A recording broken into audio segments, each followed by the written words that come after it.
Et yo tout le monde, j'espère que vous allez bien, c'est votre barbu préféré pour une nouvelle vidéo sur Pokémon. Et aujourd'hui je voulais vous parler de la nouvelle extension qui va sortir le 24 septembre au Japon, Fusion Art ou Point de Fusion en français, qui va être la nouvelle extension épée au bouclier qui va être représentée par Mew. Donc très gros Pokémon, très gros potentiel également.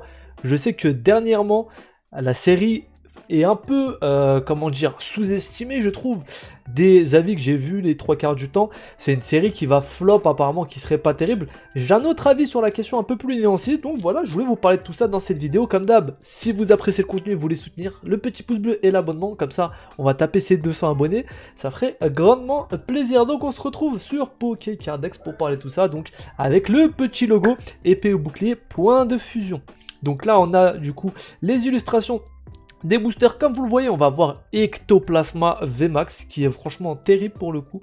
On va avoir Fulgudog, Genisect, c'est le nom, je crois que c'est ça de mémoire. Vous me corrigerez dans les commentaires, hein, c'est pas ma génération. Et on va avoir bien sûr le magnifique Mew qui fait un petit salto. Alors déjà, en parlant du design, je trouve que les artworks sont vraiment très beaux. Franchement, le Ectoplasma et la Mew sont vraiment incroyables pour le coup. C'est des artworks qui sont vraiment assez cool. Les boosters sont très jolis.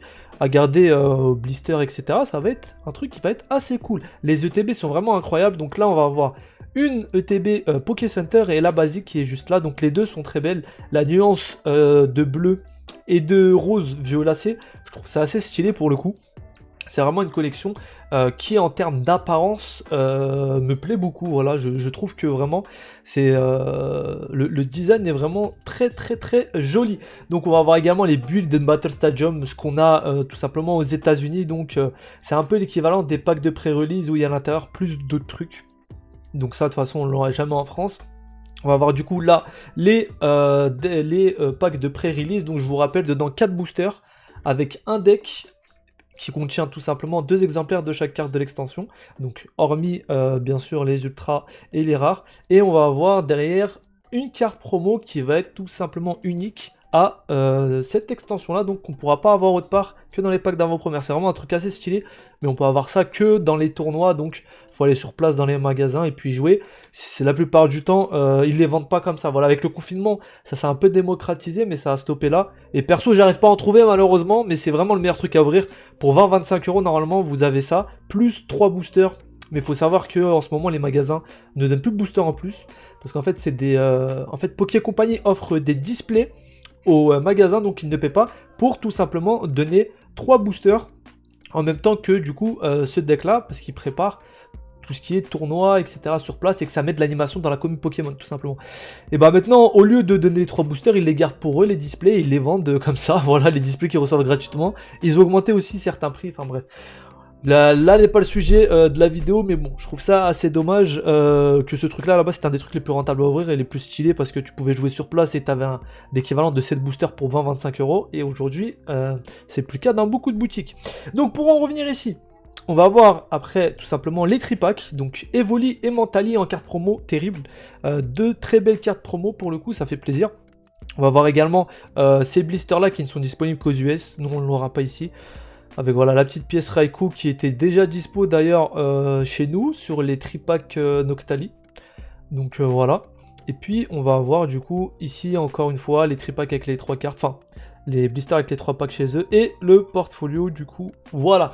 Donc chose très intéressante à noter, ça va être la présence d'Ectoplasma et de Mew. Deux Pokémon qui sont très importants quand même, c'est deux Pokémon de la première génération.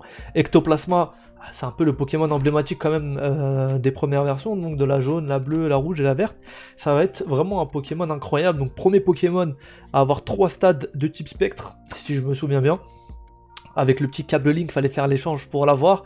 Je crois que ouais, il n'y avait pas d'autres Pokémon à cette époque de type spec qui avaient 3 évolutions, hein, si je me souviens bien. Et il était vraiment phénoménal. Tout le monde voulait Ectoplasma. Enfin, Ectoplasma, je pense que pour tous ceux qui datent de l'époque, Vraiment, c'est voilà, c'est un Pokémon qui est vraiment assez stylé et qu'on kiffe tous. Et donc, très gros potentiel à ce niveau-là s'ils nous mettent.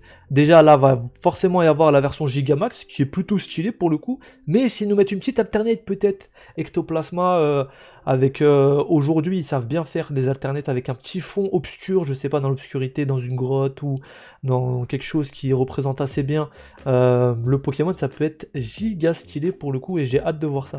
C'est la même pour Mew. Mew, du coup, ils vont sûrement nous sortir une alternative de fou furieux. Alors, on a déjà la VMAX qui est dispo et la V, je vais vous les montrer. Donc, la VMAX qui est là. VMAX qui est très jolie pour le coup. On voit pas trop la différence dans le sens où, pour moi, il est encore petit, mais là, il est en VMAX. C'est vrai que si on a ça aussi sur les alternates, ça va être assez cool de voir la différence. Je me demande aussi si on va avoir encore des VMAX alternates ou non qui sont arrivés du coup avec Evolving Skies il y a pas longtemps. Du coup avec Rayquaza, enfin avec Eevee Heroes déjà. Eevee Heroes, c'est vrai que Evolution Céleste ça regroupe plusieurs extensions en français. Et du coup on a eu du coup les alternates VMAX. Donc on avait les alternates de base et on avait les alternates VMAX également. Je me demande si on va avoir également des alternatives VMAX ici, ça pourrait être super cool d'avoir un Celebi gros comme ça au milieu d'une ville ou de je ne sais où. Ça pourrait être vraiment assez stylé. Pareil pour Ectoplasma. Et vraiment deux cartes qui ont un gros potentiel. La carte V, je vois qu'elle plaît pas à tout le monde, mais pour le coup moi je la trouve assez cool. Elle est vraiment super jolie, moi j'aime bien le petit air qu'il a qui est un peu plus sérieux que d'habitude. Et puis le jeu de couleurs et voilà. Franchement parfait, la petite ville futuriste derrière, magnifique. J'aime beaucoup la carte pour le coup. Et du coup voilà, on peut avoir... Déjà, c'est sûr qu'on va avoir des alternates de folie. Et si on a des VMAX alternés, ça pourrait être fou. Pour l'instant, on n'a pas toute l'extension. Faut voir ça. Et on va peut-être avoir aussi des golds. À voir quoi. Par contre, la petite gold de Mew qui était sortie, qu'on avait vu fuiter, je crois que c'était un fake et de toute manière, c'était réservé pour les 25 ans. Donc, je ne sais pas ce qu'il en est. Si jamais vous savez si elle est fake ou non, n'hésitez pas à me le dire. Chose très importante, c'est qu'on va avoir les formes Gigamax de tout simplement Pyrobut et les autres starters de épée et bouclier. Donc ça c'est vachement intéressant, pourquoi? Parce que là c'est pas la version VMAX, ça va être la version Gigamax. Déjà que les VMAX sont tout simplement propres à épée et bouclier et je pense ne vont pas être réédités sur la suite. Là on va avoir carrément les Gigamax. C'est-à-dire que pour moi cette extension là va être très importante sur la durée. Alors quand je vous dis sur la durée c'est dans pas mal de temps, mais par exemple les gens qui auront commencé le jeu avec épée et bouclier et avec les formes Gigamax, dans 5 ou 10 ans, ils rêveraient d'avoir ce genre de carte. Et du coup, d'avoir leur petit Pyrobut Gigamax qui est vraiment très stylé pour le coup. J'aime beaucoup la Gigamax de Pyrobut vraiment. Et ça ajoute beaucoup de valeur, je pense, au set.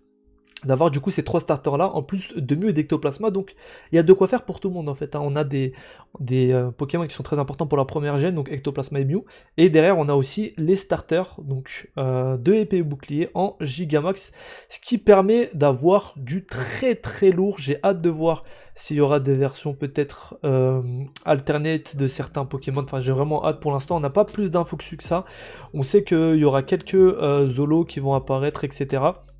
Mais pour le coup, on n'a pas le détail de tout le set parce que, comme je vous l'ai dit, il va sortir le 24 septembre, ce qui est dans 10 jours au moment où je tourne cette vidéo. Donc voilà, moi je trouve que c'est un set qui a beaucoup de potentiel pour le coup. Il y a vraiment deux cartes superbes dedans. Pour le coup, rien que la VMAX de Mew, elle est vraiment très belle. Et sur cette extension, j'ai l'impression qu'ils mettent beaucoup l'appui sur tout ce qui est jeu de couleurs. Quand on voit la V de Mew, elle a l'air vraiment super jolie. Et je suis fan de ce genre de carte.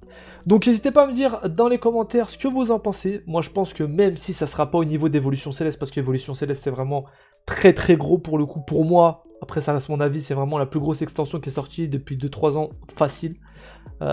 Pour le coup je pense que ça sera impossible de faire mieux que Évolution Céleste, hein. Entre les évolutions Rayquaza et Dracolos, je pense qu'il n'y a pas match avec des alternatives de folie. Je pense que personne peut faire le poids à ce niveau-là. Et honnêtement, je pense que personne, sauf si on a peut-être un retour des Pokémon du set de base, Tortank, Dracofeu et Florizard avec des alternates de folie. Là, ça peut concurrencer pour le coup, clairement. Mais voilà, faut voir ça. Si vous avez apprécié la vidéo, petit pouce bleu, petit abonnement, ça ferait plaisir. Je vous dis à la prochaine, portez-vous bien, prenez soin de vous et de votre collection. Ciao, ciao, à la prochaine.